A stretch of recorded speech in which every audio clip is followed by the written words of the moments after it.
Hello everybody and welcome back to a brand new video on the Infinite Baffle channel. My name is Niall and today I'm very excited to be bringing you a video covering the KLH Model 7 loudspeakers, the reference loudspeaker in the KLH range.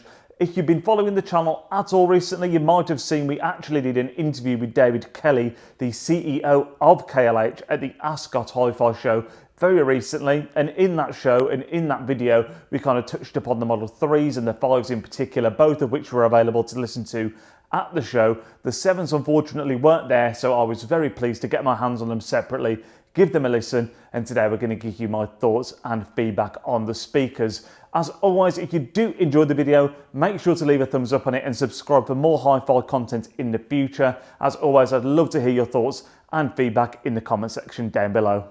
So as I mentioned just there, the Model 7s are the reference speaker in the KLH range, and they come in at just over £5,000, £5,395 to be exact. And you will notice there is a lot of similarities when you compare the 7s to the 3s and the 5s. They've got that same acoustic suspension design, they've got the fully sealed cabinets as well, and just the vibe overall again gives you that kind of retro industrial kind of look, that heritage look as a lot of people call it, that is very, very popular right now. One theme that the KLH speakers do follow that's been happening for me recently is that I actually prefer these with the grills on as opposed to the grills off. I mean, I've said this in a few videos recently, I've always been a grill off kind of guy, but something about the way that these look, that industrial kind of vibe, the high quality grills that these come with, again, I'm very much digging the grills on the Model 7s here. The Model 7s come in a couple of different finishes, those being the West African mahogany and the English walnut. But I think the thing that really surprised me in terms of the design and the appearance of them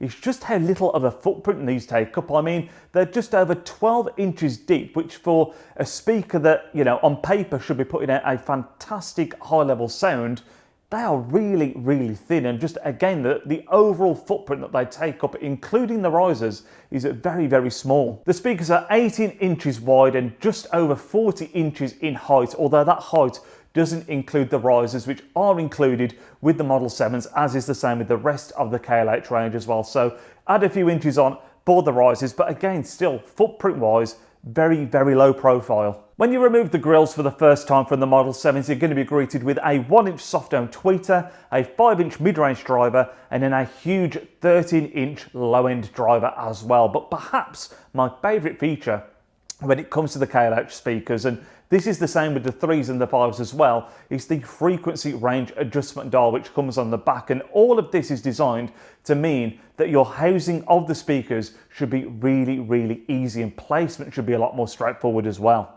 One thing that we don't always cover on the channel when it comes to speakers and just various bits of hi-fi equipment is the packaging that it arrives in. Sometimes we'll show a bit of a fast forward unboxing in the background, which we haven't done for this video, but I do want to mention the packaging here because they come so well boxed, it's unbelievable. It's kind of like a Russian doll kind of thing where you open up one box to reveal another box to reveal another box, which feels like a lot, but my word, does it keep the speakers protected. And speaking about protection as well, they also come with a 10-year warranty, which is a real statement of just general belief from KLH and, you know, a lot of reassurance for anyone that was to go out and purchase a pair. As always, I'll put a link to the speakers in the description down below so you guys can take a look at all of the technical specifications in all their glory. But a couple of the things that stood out to me off the bat when reading up on these was the 38,000 Hz to 28,000 kHz frequency response range, as well as the 100 watts of peak power handling. They also come with a very wide range when it comes to recommendation of amplifier, from 20 watts all the way to 250. When I see that kind of range when it comes to amplifier recommendation in terms of the power, the main thing that I always think is that firstly, they should be very easy to drive and get a good sound out of, which is great, but it also means that you should be reaping the benefits if you get something that's kind of a similar kind of level, and that's exactly what we've tried to do. We've partnered them up with the Arcam SA45 streaming amplifier, something with plenty of power behind it to really try to maximise the performance here of the Model 7s. When connecting to the SA45 just mentioned there, we were doing the majority of our listening through Tidal on Bluetooth, but also we are now integrating a little bit more Spotify now that they're including lossless as well. So I used a bit of both. To my ears, very, very similar in truth. When it came to listening to the Model 7s, this was the first time I have ever heard them in action, and having heard the Model 3s and 5s at the Ascot Hi-Fi show, it was nice to kind of really get a point of reference, and they do hold a lot of the similar values to the 3s and the 5s in the way that they sound. But let's not forget, we're looking at a speaker here that's over £5,000, and there's some very stiff competition at that kind of price point, the likes of the KEF R11, the Water Elysians, both of which are speakers that sound absolutely phenomenal. So they're going up against some tough rivals here. Compared to those two speakers straight off the bat, what you would say is that the KLHs definitely give you something different. Firstly, aesthetically, they're very, very unique in the way they look. And secondly, the fact that you can have them so close to the wall, something that obviously you really have to factor in with a lot of the other speakers of this level. I mean, in theory, you could have these as close as to 6 inches to the wall and you should have no impact whatsoever on performance. I think the first word that comes to mind when it came to the KLH Model 7s would be natural, and I think that's something that's very much in common with the 3s and 5s that go before them, because they do sound stunningly realistic, but the 7s kind of build upon that platform that we got in the other models and really pushing it onto a much grander scale. I mean, we're here at Audiophile where we do all of our listening, and they filled the room here without any problems whatsoever. And even when we were listening to the music at a higher volume, the control, the soundstage, absolutely stunning. The low end was also a really interesting point that I want to touch upon, because they're quite a small cabinet when you compare them to a lot of the floor standards at this kind of price point. And the low end, it's strong, but it's not the strongest I've heard by any stretch of the imagination. But it doesn't sound like that kind of fake bass that you can sometimes get with other manufacturers. Again, it felt very real and very tangible, a very kind of realistic replication, as opposed to a kind of almost tinny, again, fake bass is the word I'm going for here. I hope you guys know what I mean when I say that. But again, although it wasn't the punchiest I've ever heard, it was a really smooth, realistic replication. Vocals were another point that were really interesting, because again, if you guys have watched any of my videos previously on other models and other manufacturers, vocals are something I always like to touch upon. They're somewhat my favourite point of a speaker's presentation more often than not, and they're the thing that I'm always listening out for above all else. So I love it when they're the centre of a presentation, and I don't think they are that in the KLH Model 7s. They're not front, centre, all-encompassing, but they do fit in really well with the rest of the sound signature. And again, the word natural has to be used because they're clean, crisp, and very much like you're live there listening to the music kind of vocals, which I can really appreciate, even if they're not the full front focus of the overall soundstage. When we first started listening to the Model 7s, we started listening to what I would class as kind of more soft, laid back kind of jazzy music, the likes of Tokyo Tea Room and Olivia Dean, who I'm listening to a lot at the moment. She's got very rich, warm, smooth vocals, and I felt like the Model 7s felt really at home in that kind of music genre. They've got a real warm feel to them. Warm and natural are the two words I think you'll probably hear me use the most during this video, and this kind of music I think is where they feel most comfortable. Again, the presentation felt like it was kind of almost hugging you as you listen to it. It was a really smooth, laid back, beautiful presentation when listening to those kind of genres. Almost like a kind of old school presentation, and I don't think they sound old school in the way that a Wharfdale's got that kind of British hi-fi, punchy, low end, warm sound, but they have got their very own unique kind of smooth, easy listening, comfortable sound to them. And again, it's almost like a warm blanket of sound when you're listening to them. They are very, very easy listening, these KLH Model 7s, in my opinion. The absolute opposite of fatiguing by some way. And don't think because they're not fatiguing that they're lacking in detail, because I didn't find that to be the case either. And in fact, moving on from some of that kind of softer jazzy music that we started off with, we then moved on to what I think is more difficult music for the speakers to handle, the likes of Bring Me the Horizon being a big example that I like to listen to. The track Shadow Moses, that has got a huge, huge sound in it. It's a really messy sound where there's so much going on, but again, the big sound stage and the presentation of the Model 7s managed to handle that really, really well. And it's kind of the And it's kind of a speaker that gets your foot tapping no matter what the genre. They're really, really engaging, I've got to say as well. One track that I've been listening to a lot recently is a cover of the song Changes by Ozzy Osbourne. It's by, the name's escaping me.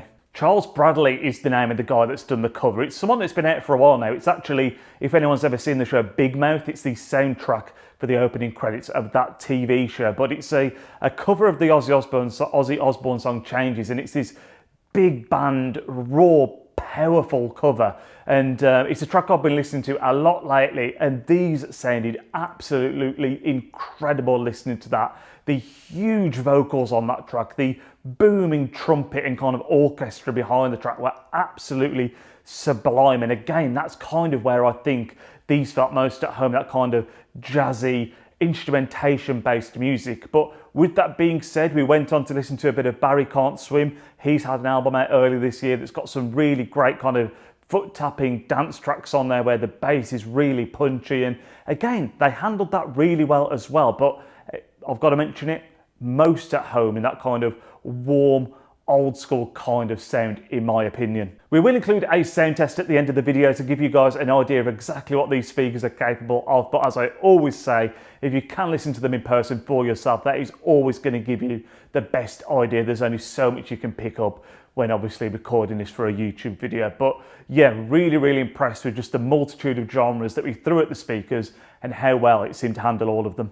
I have to say, overall, I really, really enjoyed my time listening to the Model 7s here. I mean, we mentioned it at the very start of the video, the £5,000 price point is one with a lot of competition. The likes of Kef, Proac, ATC, Wharfdale all have standout speakers at that kind of price point, which I also really, really enjoy. But they do have some unique features, the KLH, that mean they will appeal to a lot of people, whether it's that natural warm sound, whether it's the easier placement because of the fact they're fully sealed and acoustically suspended. They have, without doubt, got some features that give them almost their own lane and make them really stand out against some of the competition. So a speaker that I'm a big, big fan of and would definitely recommend you guys giving a listen to if you haven't already. But if you have, this is the point in the video where I always ask it. Let me know your thoughts in the comment section down below. I would love to know how you got on with the speakers, what you paired them with, and what you enjoyed listening to the most. But as always, guys, thank you very much for tuning into this video. Do stick around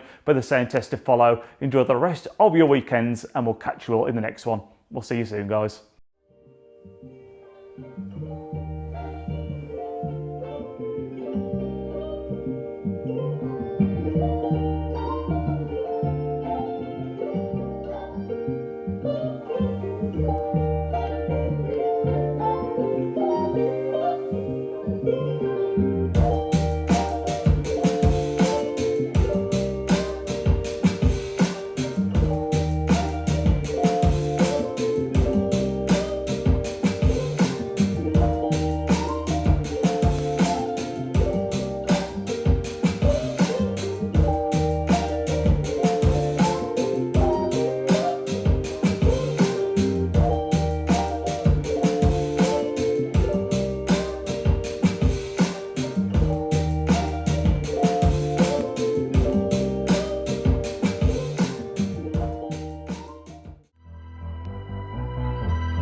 Street last